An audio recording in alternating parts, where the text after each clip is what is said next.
She says she wants to set up an appointment for a listing appointment, and she's gonna text me on Thursday.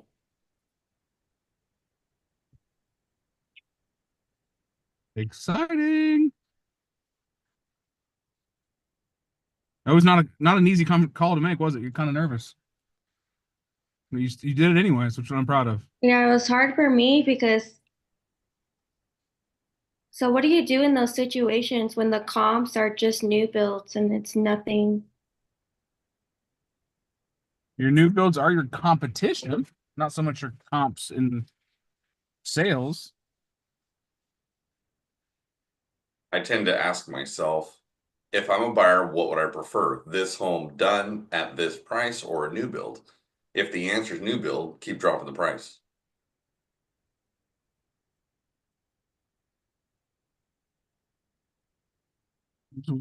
What else?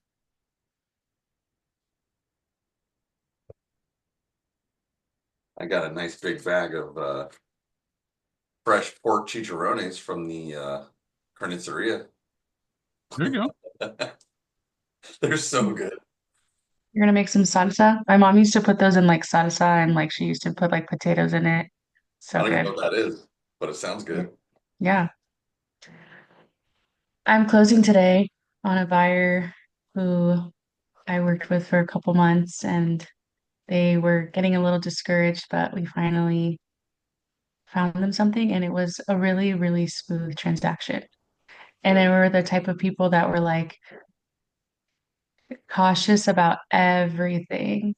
Like in the like for the final walkthrough, they wanted, or not the final walkthrough. Yeah, they wanted before we went under contract for the sellers to have everything moved out because they wanted to see like the walls and make sure that everything was going to be like there was going to be no surprises behind the boxes. They wanted to like move the refrigerator when we went to the open house to check if there was mold before they went under contract, like very, very cautious people. Um, and so I thought that when we were when as I thought that when we went under contract, it was going to be like even worse and like escalated, but it was actually really smooth. That's So I'm awesome. really happy about that. Yeah. Well, what else is kicking out there, guys? Come on now. I have a huge win. On Ooh, Monday was closing day, so I did my very first deal, and also I am now a homeowner. congratulations. That's Thank, awesome. Way to go, Alexa. thank you. I was wondering when I was gonna get that text that you're done. So It I'm was super kind of excited. crazy because I mean, Monday I did all of that stuff, and right now I'm currently in Tempe for work.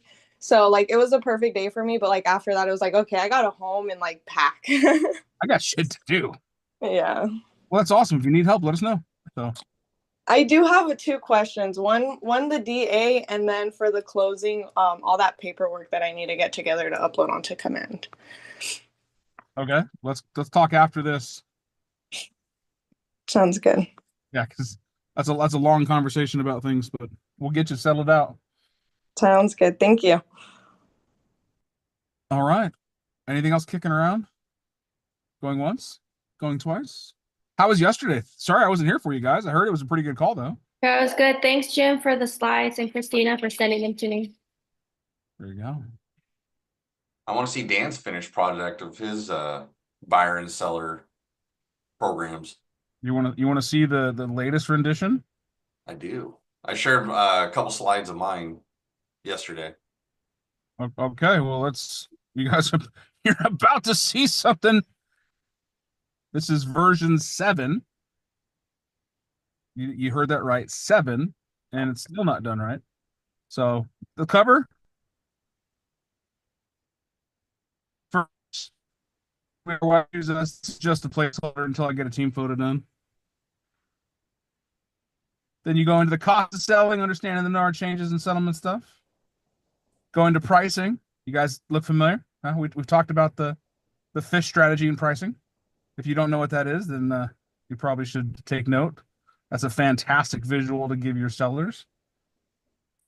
I'm going to redo this to actually have the goals in it, the bullseye, because it matches with the bullseye handout we give. You know what I'm talking about with the right pricing? If you don't, I'll show you in a second. Then your roadmap, not a fan of the color, like the design. Like we don't live in the Sahara Desert. We don't have sand dunes in Tucson. So got to get that changed. But then we got getting ready to sell with photos, building your buzz and getting it launched.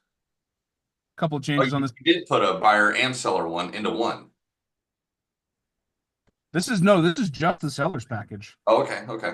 Then I'm going to take this design and flip it into a buyer's guide. So, because a lot of it correlates to the same. Appraisals and inspection, big page, big ugly page, final preps and moving walkthroughs. I know it's a lot of words, it's a lot of information. No one's going to read the entire thing, but the beautiful thing is it shows them the information is there.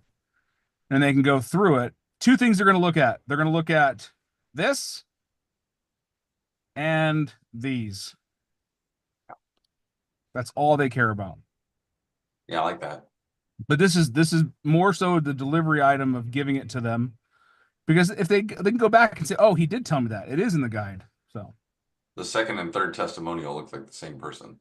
I'm actually I'm having it changed. I don't want pictures. I don't know if I'd want pictures either. I don't think my Those clients AI? want pictures. Were those What was that, AI? Was that an actual person you helped, or were they AI? Pictures are AI. Okay. They kind of look I a don't- little AI. Yeah, I don't want the pictures. I think it looks terrible. So I actually sent him an email about it last night. That's the version 8 will be of that, and there's still going to be some changes once I get the actual files and I can start manipulating myself. But kind of got a lot of the information all together. Can I show you guys something? No. Yeah. I don't know how to send it to you, but we're for one of my listings, there's some work that needs to be done. This cabinet, I don't know if they need to just flip. I can't even see it. You can't even see it. There's a cabinet that needs to be Put it in front of your replaced face. under. You When can't you put it in front of your face, it doesn't. There you go. You can't see it though. Yeah. No. It's So okay.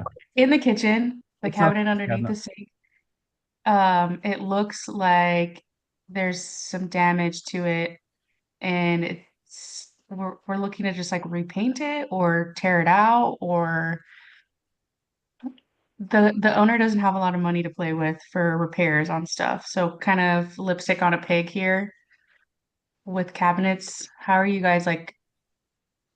What do you think? Is it a Repainting? cabinet or like an entire bank of cabinets? It's just it's like the cabinet underneath the sink, the kitchen sink that looks like it has like some damage from the water. I don't know. I feel like it might need just some sanding and a fresh coat of paint. I don't know. It might be a dumb What does your question, buyer but want? Amanda was showing me that last night, actually. yeah. I suggested that too. She said that it's like too bad that like you can't do that. So I don't know. Yeah. I don't think it would be bad. Again, what does your buyer want? It's a She listing. probably, yeah, she probably just wants to paint it. Okay, so I if, don't know. if the seller is okay with doing repairs, it all comes down to what does the buyer want? If the buyer wants it just to be painted, fantastic, just paint it. Or say no, risk getting the cancellation. It's a cabinet. It's a cabinet. Wait, are we thinking this? Yeah. Yeah, we're overthinking it. It just Okay. we could get lost in the sauce and run down this rabbit hole of things that don't make any sense because people are just like, hey, I need this, this, this, and this. Okay, great. Yeah. The cabinet's Okay. not even part of that equation I until the missed buyer says it. so. I thought you're prepping it for sale. I mean, if Okay. it's destroyed and replaced, refinish it. If it doesn't need anything, it's just kind of a slight eyesore, then maybe it's part of the pricing strategy of the house. Those are all Mhm. factors of the conversation. So, Okay. Okay. how about these? What else? What else is sticking around? I have a question just for that scenario as a kind of outsider Absolutely. looking in. Yeah. What if that cabinet has mold? Well, you Not get a a- result. You're not an expert. You wouldn't call out mold. No, but I'd If- just be curious as a buyer with water damage. Okay. Does it have current water damage? Did you get a mold test? Is that something of concern to you? Right? These are very passive questions. They're not intended to be, just waving people on, but you're gonna ask those things. Is that a concern of yours? Okay. What would you like to do? What if they say no? And I was being a smart ass, Amanda. I don't call out mold because I'm not an inspector, right? I don't know if it's mold. I don't know if it's mildew. I don't know if it's soap scum. I let an expert determine that. Now, as a buyer's agent, your job is to point out potential red flags. As a buyer's agent, there's water damage, and if there's substantial water damage, or it looks like there's long-term damage. There is a difference between substantial and long-term. Substantial means that they had a huge flood or they had a big water leak, but it's been fixed, and that's just the residual stuff of it all. Long-term water damage means it's a slow drip for months, weeks, years. That's the biggest concern because that's where you get the most organic growth. It's not the one big event, it's the multiple small over time that's never been resolved. In those situations, advise your clients to get a mold test. Advise your clients to get something that looks done. Christina had a house, it was a decent sized home here in Tucson that had a mold problem, that had mold remediation done to it. And I think 2 years later, maybe a year later, I don't know exact timeline, you can correct me, but they did another mold test, and there's still mold in the house that still needed to be remediated. Yeah, well, the seller disclosure for the current one didn't say anything about it, but I looked back through all the listings and there was still a seller disclosure attached to the listing prior for when this current seller bought it. And that seller disclosure had indicated that there had been water damage and mold remediation work done. So the current sellers didn't really answer it accurately when they said, are you aware of any past stuff? They were very aware because there was a whole remediation job. So I said like, hey, this is what I found from the past. So this was done, and I got receipts for that prior work. So they had it. But it was part of the conversation when it came to inspections, do you want to do a mold test? And they did, and it came back with pretty high readings still. So it indicated that either it was an ongoing problem or they hadn't fully remediated it the last time. So we negotiated in the repairs for the current sellers to go back in and do another round of remediation and post-remediation testing. Crazy. That's why it's good to put. I think the biggest thing for buyers agents is point out the red flags and then protect them, and then mitigate the fear. Christina did a great job getting all those inspections done and then fighting the listing agent to get all the repairs done, which is fantastic. But it's still going to be, a concern. Then get an inspection done on it. If that's still a concern, get a re-inspection done on it. I don't believe you can do too much to protect the investment of a buyer, because most of these people are putting hundreds of thousands of dollars on the line. Maybe that's not their down payment, but they are signing a piece of paper that says, I'm obligated to pay you back hundreds of thousands of dollars plus the interest on top of it. That's a hefty risk to take. So let's make sure we ask the questions and be serious about it. But also, some buyers, do they get a little crazy with the simple things? Only the dads. What's that? Only the dads. The dads? I've had some wives that are pretty crazy about colors. Oh, this house is terrible. It's garbage. I'm going to have to paint it. It's going to cost tens of thousands of dollars. I'm like, I got a dude in a truck that can paint this wall for like $200. Oh, really? Yeah. Oh, okay. We'll buy it. It's just people don't understand. So two sides of the same sword. You're out there pushing, advocating, and encouraging them to get inspections to uncover everything. And then you're coming back and kind of putting everything into perspective. I believe that's the job of a real estate agent, is to add and provide perspective. Because some people that have never done it before, that might be huge, might be crazy. Right? Mold, big, scary topic, right? Well, I've had mold in the garage from a water heater leak that we didn't know about. It's in the garage. So I tell the seller what we need to do to fix it, talk to the buyer what we need to do to fix it. bring out a contractor that knows how to do mold remediation. They want to tear out half the drywall in the house. It's in the garage, it's surface level. All you need to do is scrape it, treat it, cover it, cure it, move on with life. But the issues that people don't understand, so there are some predatory contractors out there that will take advantage of situations that seem to be very dire and want to really run the invoice up into the sky. To replace a piece of drywall, to treat it and coat it and make sure it's done right, $1,000. To remediate mold in the exact same fashion, in the exact same position, $10,000. Not that I'm saying it's always going to be the case, but it's always worth a conversation. Get multiple bids, have multiple conversations, create a plan. Now, for something with a cabinet, maybe the cabinet needs to be replaced, maybe it needs to be repaired, maybe it needs to be refinished. As a seller, before you go on the market, always advised preventative measures are better than reactive measures. Like an ounce of prevention is better than a pound of cure. Going through and having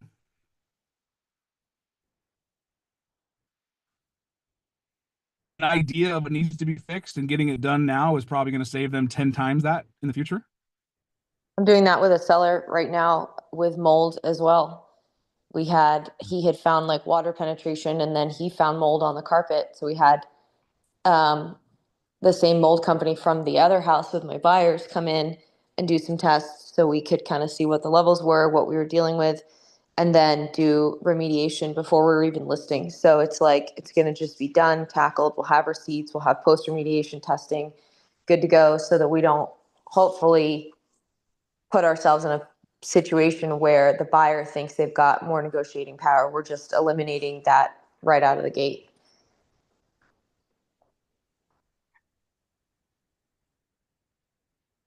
It's important. I really do believe it. If you get it done beforehand, people like, oh, there was an issue, but versus we've covered this issue, and some people feel like the seller is hiding something. So we now have to deeper investigations, and now there's scrutiny and there's distrust. And once that well is opened and people feel that you're being dishonest and untruthful, is it easy to get agreement? No. So, all right. Not what I wanted to talk about today. I don't really have. And Wednesdays, I just like to usually talk about objections and handling with that.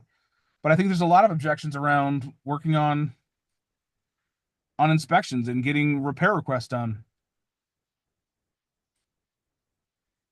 Any other thoughts? What do you guys? I feel like I'm talking to myself here. Yeah, I'm actually going through the same thing.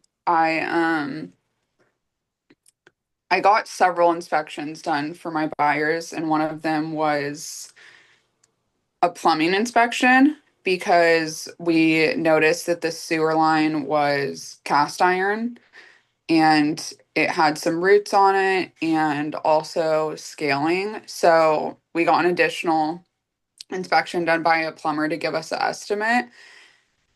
And I've never dealt with sewer lines or anything yet. So I don't really know the cost of it, but the plumber gave me an estimate of like 30 grand. And, I let the seller know, and he's like, that's crazy. Like, there's no way it's that much money. And I went to the office and got some opinions, and everybody else agreed. And they're like, yeah, that's a lot. So we ended up pushing our contingencies back to next week to get a second opinion. But yeah, I guess just like finding things out that I didn't know about, and like the pricing and stuff is kind of hard to negotiate when I don't really know what the common price is for things like that. I had two sewer issues, and they were, oh, sorry, Dan. But Oh, I was just gonna say, I had two sewer issues, like with lines that they said needed to be replaced, and on two different houses, and those were like 20,000. I've had sewer. Most expensive sewer is $86,000 I've had done. And that was a long line underneath the center of the house. They had to dig through the house, repair all the shit in the house.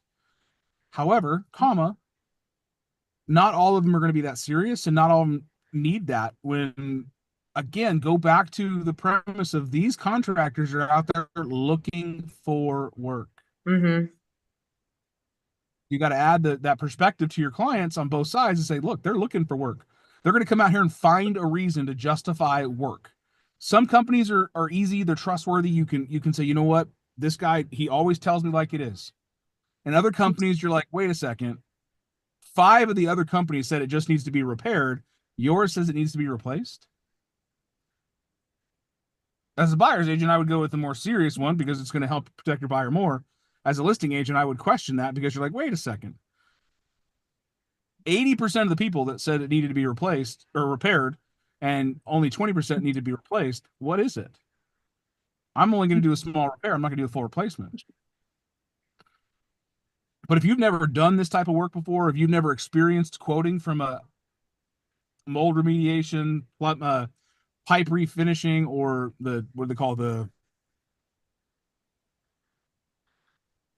trenchless pipe repair, where they put a sleeve inside the pipe, call around, get other bids, find some consistency. I love that you took it to the office and asked around, because inevitably somebody in your office has done this before or something similar and can kind of give you some perspective. Again, go back to that rule. We're here to add perspective. I ran this sewer bid around to the office, and some of them people said it's a little high. I got an agent that's got a couple of them done. They're around 20 grand.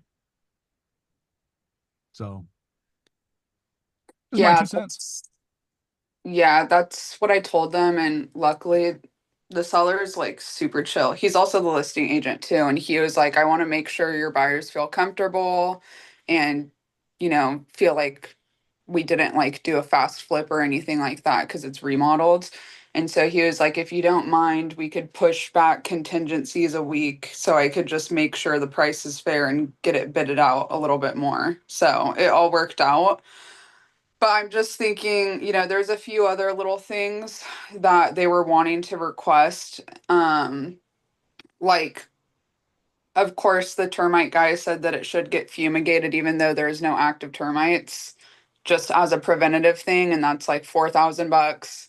And then they want new solar panels because they have a car charger and they want to get not solar panels.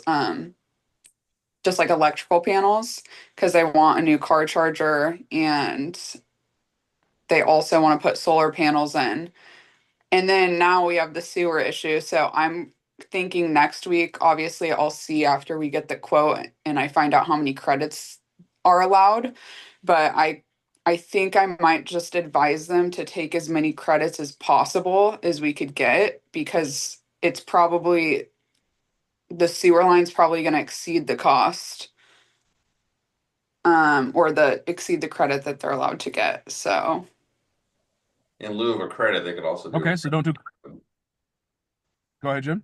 I'll say in lieu of a credit, they could also do a price reduction. Or could they just not have the invoice sent to title and paid out of escrow from the seller and have the work done after the fact? Doesn't factor into credits. Well, that's what I was gonna ask. It still gets done. Yeah. Or wait, so how does that work? Only the seller can authorize repairs on the house. The buyer cannot, because they don't own the house. Mm-hmm. So what it is you have the repair request, or the invoice or the estimate authorized by the seller to be paid out of escrow. Sometimes companies will do the work a week before closing or even further because they know they're going to get paid from escrow. And then the work gets done and they get paid after the fact. Or if they're not willing to do the work before, then escrow title can actually issue a check in the name of the company for the amount of the estimate. And the buyer can hold that check until the work's done, and they can just hand the check right over to the contractor. Then Or title pay it directly to the contractor. Yeah, exactly. Title pay directly. So that way it's not a factor of credit. It doesn't go against the buyer's credit line because it's not part of the 6% and concessions that you can get, because it's a seller expense. I don't know how it works for you guys in California, but from the buyer's side, I always try to have those repairs done during the term of the contract, because God forbid they wait until afterward and then something else comes around and they're like, oh, this job that was $10,000 is now going to be $15,000. So hey, new Yeah. owner, you now have to pay the difference. Yeah, I'm glad you guys told me that, because also I was just thinking about it. So it's kind of like it's a request for repairs, but it could get done after too, Yeah. after close of So escrow. I negotiated on a house for almost $30,000 worth of repairs to get done. We had like 14,000 worth of electrical, just a bunch of stuff. It was a house from the 30s. It needed plumbing stuff, electrical, a bunch of different things. The roof had to get redone. The sellers, we tried to have them do it during, but the sellers were savvy enough, and or their buyer or their agent was, to say no, because we don't want, extra stuff to come up and have to fix it. But we are willing to give you all of this. But it'll be like, yes, they'll pay for it. They're going to issue the credit. So it was all in the inspection response that we negotiated for them to pay to those vendors the amount of those different jobs. And it was paid from escrow. The title company paid checks. So they had a credit sitting on the books with those different contractors. And then the buyers came in and just scheduled those when they wanted to get them done after closing. Cool. Good to know. You learn something new every day. I always try to find, that's my first question whenever I'm calling around. If there's a job that has to get done, I'm always asking, can this be paid from escrow? Whether I'm on the seller's or the buyer's side, because even if you're on the buyer's side, that's a better negotiating position to say, hey, we're asking for this pretty heavy ticket, but good news for you, you don't have to pay it up front. It can get paid at the end straight from title. Cool. Thank you.